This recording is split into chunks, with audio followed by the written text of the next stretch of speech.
डरे हुए हैं तमाम तर मुसाफिर और कई मुसाफिरों के जख्मी होने की खबर यहां पर बताई जा रही है। तो नॉर्थ ईस्ट एक्सप्रेस के साथ हादसा पेश आया है। नॉर्थ ईस्ट एक्सप्रेस ट्रेन की 5 बोगियां पटरी से उतर गई हैं। बिहार के बक्सर में यह हादसा हुआ है। डिरेल हो गई है ट्रेन। हादसे में कई मुसाफिरों के जख्मी होने की खबर सामने आ रही है। तो नॉर्थ ईस्ट एक्सप्रेस के साथ हादसे की खबर, पटरी से उतरने की खबर सामने आ रही है। 5 कोच नॉर्थ ईस्ट एक्सप्रेस के पटरी से उतर गए हैं। बिहार के बक्सर में हादसा पेश आया है। फिलहाल अभी तक ये जानकारी मिली है कि कुछ मुसाफिर जख्मी हुए हैं। मुसाफिरों में अफरा तफरी का माहौल, क्योंकि रात का वक्त हो रहा है, अंधेरा है काफ़ी आसपास। लेकिन जैसे ही जानकारी मिली हादसे की, मौके पर रेलवे के अफसरान पहुंचे हैं।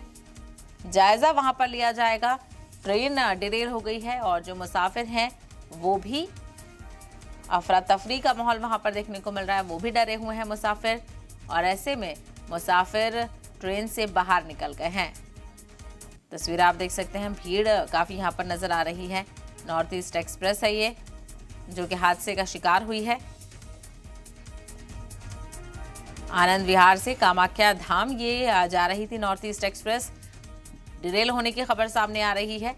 5 कोच, पूरी ट्रेन के 5 कोच पटरी से उतर गए हैं। रघुनाथपुर रेलवे स्टेशन का वाकया बताया जा रहा है। हालांकि अभी किसी कैजुअलिटी की कोई जानकारी नहीं है, लेकिन कई लोगों के जख्मी होने की खबर यहां पर बताई जा रही है। मौके पर अफसरान पहुंचे हैं। हड़कंप यहां पर अफसरान में मच गया है। जैसे ही इस हादसे की जानकारी मिली, जो पैसेंजर हैं वो काफ़ी डरे सहमे हैं, एक दूसरे को बचाने की कोशिश कर रहे हैं। और क्या कुछ जानकारी सामने आती है, फिलहाल इंतजार करते हैं। लेकिन बड़ा हादसा यहाँ पर हुआ है। नॉर्थ ईस्ट एक्सप्रेस की 5 बोगियां पटरी से उतरी हैं। बिहार के बक्सर में